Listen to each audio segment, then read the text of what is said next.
I'd like to first start out this video with a few guidelines.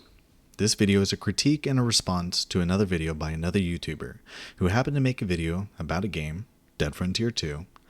And with this video, I do not endorse any hate, violence, harassment, or anything else related to those things to the other user.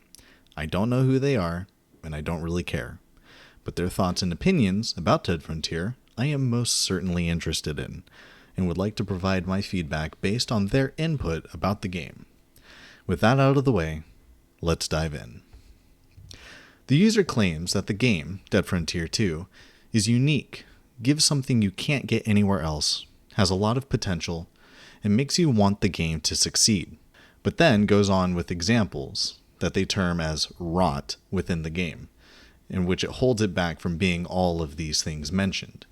And I think there are some good points to be considered that they make, but there are definitely others mentioned that need to be countered, respectfully, of course, because we wouldn't want to hurt anybody's feelings over here. No, no, that's not what we're about. So anyways, let's move on.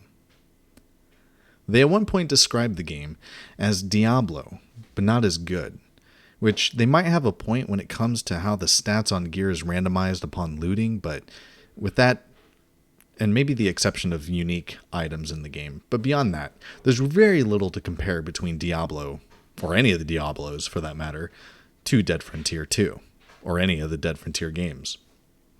At another point, they make the claim that this video is not in bad faith due to them having a level 30 prestiged 5 times and multiple other level 30 accounts with several builds being made and tested, so they are without fail a scholar on the subject that is Dead Frontier 2, as well as mentioning that they are also a game developer with no real evidence to back that up. Anyone can say they are anything on the internet, but I will continue to humor their ideas and critiques. Before going into the different rot examples, they go on airing their grievances about not being able to have one character build that fits the 3 main gameplay styles they list as examples: looting, missions, and bossing. Because being forced to be a jack of all trades but master of none doesn't fit what they want from the game. If you're built for looting, you're spending skill points on things like better loot chance, faster looting, perhaps a focus on cost-efficient weaponry like melee, chainsaws, and pistols, or other items that, depending on the ammo cost at the time, would fit that mold, and the skills that help make those stronger and more prominent. Whereas with a build focused more on missions and questing, you're going to want to have a stronger focus on experience gains to make the most of your time out in the wild completing tasks. Then you have bossing, where the primary focus is on big damage done quick, with shotguns, machine guns, snipers, accuracy, reloading, speeds, fast movement, and points put into doing more damage against bosses that are mutations or headshot damage.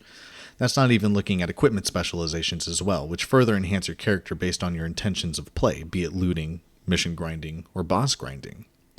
Either way, the user expresses disappointment that they cannot do all 3 simultaneously and do it good, and that having to build your character into one of these 3 roles is limiting and disappointing. But I argue that's the point of the game. You have only so many points to spend and so many skills to choose from, the consequences of your decisions, essentially. It is ridiculous that you want to be able to build a character that can fit all 3 roles perfectly at the same time. Probably not impossible, but I argue that's what makes the game, Dead Frontier 2, great. No matter what you do, you can build your character to fit a playstyle that fits what you want to do as the player, and you can still do the other gameplay loops if you want to, albeit you may not be as efficient, but that's okay, because being efficient at everything at all times would defeat the purpose of even having the choice to make in the first place. They ask if it's so wrong to have a character who can do all the things they want to do. And yes, I think it is wrong to ask, because realistically, you can do whatever you want, regardless of how your character is built. But you want to be god tier at everything, which is not realistic. And again, defeats the point of having any level of customization that's currently available in the game. They also mentioned that making alts to fit the different playstyle roles, which if you can't afford a skill reset, maybe that makes sense, but just seems like a waste of time and money, in my opinion. So let's go into the different game rots that they mention. Game Rot 1. Feels like garbage to feel obligated into compromising on fun, complex character builds for a 0.05% chance higher of finding a backpack or something else. The main gripe I get from this user here is, if you build a looting character and you're not getting great loot all the time, that it's a waste of your time, and it feels bad when you don't get great loot all the time. Cry me a river. This is the game. And many others are like it, that are based heavily on RNG. And yes, I understand it. RNG can be absolutely terrible at times. But that's what keeps players going. The chance that they're going to get something really great, really worth the effort.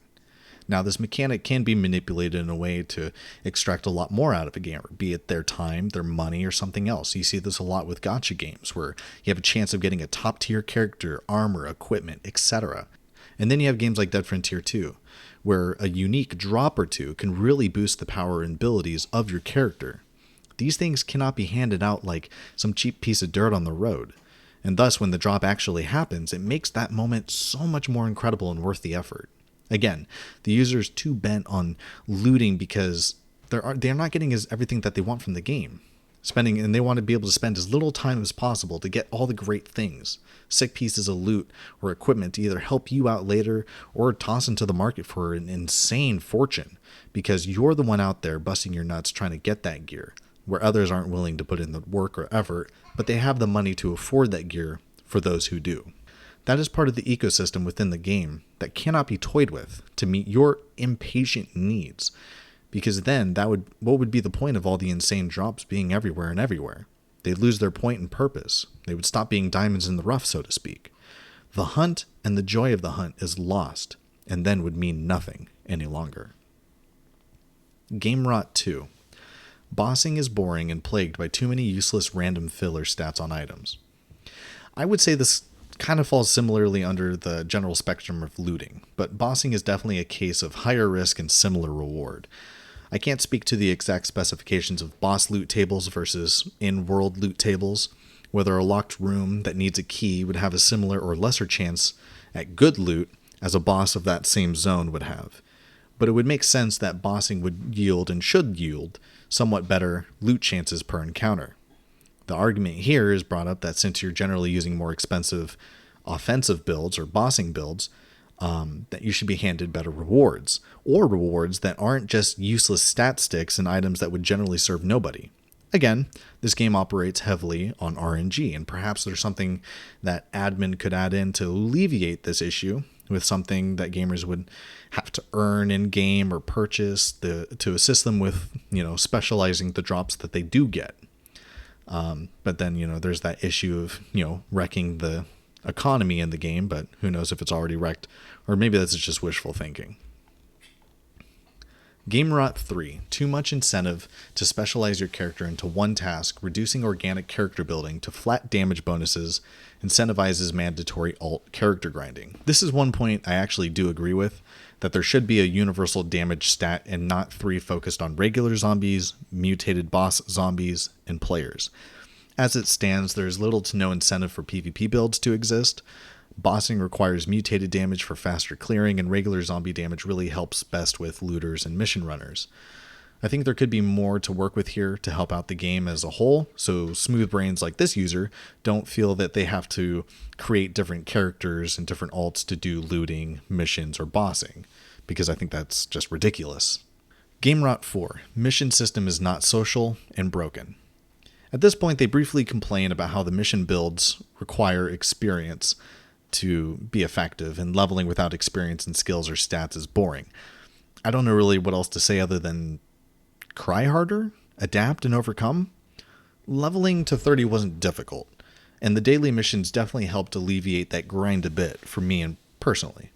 Sure, the mission variety and complexity is something to be desired, but other than going on aimlessly with no general purpose or goal in mind in the world, missions really helped provide at least some sort of direction and focus.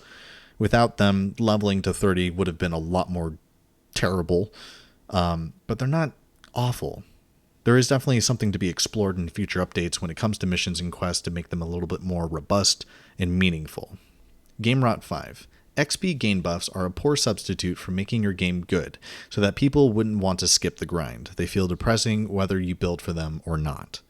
Again, we just have more complaining about how it doesn't feel fun, probably because you're not making it fun for yourself, or perhaps you just kind of need to evaluate why this game is fun for you to begin with. Is it the race to level 30 or Prestige 5? I don't honestly believe experience buffs or any buffs from the outpost attacks or weekend buffs hurt the game in any way. They're just fun little additions to an already fairly fun game that, yes, it is grindy, but what game isn't grindy? Then when you hit the end game point, you spend time honing your character's skills, the equipment, min-maxing where possible, until you've reached your character's maximum potential for the build you have in mind. This is the typical MMO loop. Since you're a game developer, why don't you bring more solutions rather than just bitch and moan about how the game doesn't fit your idea of what a good game is? You think buffs are a poor way of bringing players in. What would you do instead? All you're saying is I don't like it, and that doesn't do anything to really help make the game better. You're not helping anybody. Game Rot 6. PvP is unstructured and deeply unfair. They do make a pretty good point about PvP zones. Player-specific damage should not really be a thing, as there should be a universal damage stat across the board. The PvP zones should have more risk-reward mechanics within them, higher chances at unique drops or something along those lines. Maybe PvP zones will rotate, kind of like the world events, and there will be higher chances at finding equipment with maybe specific stats like body damage, headshot damage, ammo drop percentage, etc. But bringing more players means more chances at PvP to occur. This would be great, since not only are you making sure you're clearing rooms of zombies, but also other players could be a problem that you have to look out for. Add in another mechanic where out in the streets there will be a designated drop location, like a Battle Royale game, where exceptional loot could be found, but it's marked on the map and anyone and everyone can get there and fight for it. Then you could see even more activity with groups or clans, where clans could work together to control certain zones against other clans, and this could be a really cool and fun active addition to the game. But obviously it may not be fair, since, obviously larger, more experienced clans would take over entire PvP zones. I would argue that kind of fits the feel of the game. It's the end of the world, it's apocalyptic, rules don't really exist, it's dog eat dog, it's hardcore, and this would just add on to what makes the game great and unique as an MMO. Game Rot 7. Lack of ability to queue with other players and do things. World feels empty. I mean, that's the point. It's the apocalypse, not Black Friday at the Walmart in your city. The game doesn't need queue times to do anything, and exploring a wasteland should feel like you're exploring a wasteland. This isn't your typical MMO where it's filled to the brim with people all over the place all the time. It shouldn't ever feel like that anyways. What makes it stand out is what makes it unique, and it's what makes the game great. Game Rot 8. New player experience. They literally complain that the game is hard to see, and that the tutorial is not as helpful as they want it to be. Frankly, I think it's fine this way. The game is dark, it's gritty, it's hardcore, you learn or you die. This game isn't meant for everyone. If someone picks this up and plays for 30 minutes and doesn't feel inclined to stay, that's fine. They talk about player retention as if it's a necessary metric that has to be met at a certain percentage or else the game is a failure. This is a failure to understand that this game is not built to be this way, and that not all games are built to be for everybody. It kind of makes me wonder how much of a game developer they really are if they don't even grasp this simple idea. They go on about how the game isn't as pretty as they want it to be. The aesthetic, the font, it's gross, which is hilarious, but we have our preferences. Can't really knock them about that too much. This game won't hold your hand, and I hope it won't ever hold anyone's hand, ever. They go on to say that the player will have to feel the need to make alternate characters and will be discouraged by this fact, which again I think is false and ridiculous. That said, I think perhaps admin could add in features to help players have skill resets or be able to earn skill resets in-game, but to feel you need to have more than one character to fully appreciate the game is asinine at best. The rest of the video gives me the feeling that they possibly need to reach out for therapy or some soul searching, but at the same time it's hard not to feel like that their entire channel and personas was just one giant political shitpost reaching out to multiple mediums and content. Either way, my only focus was their feedback on Dead Frontier 2, and everything else I could really give a shit about.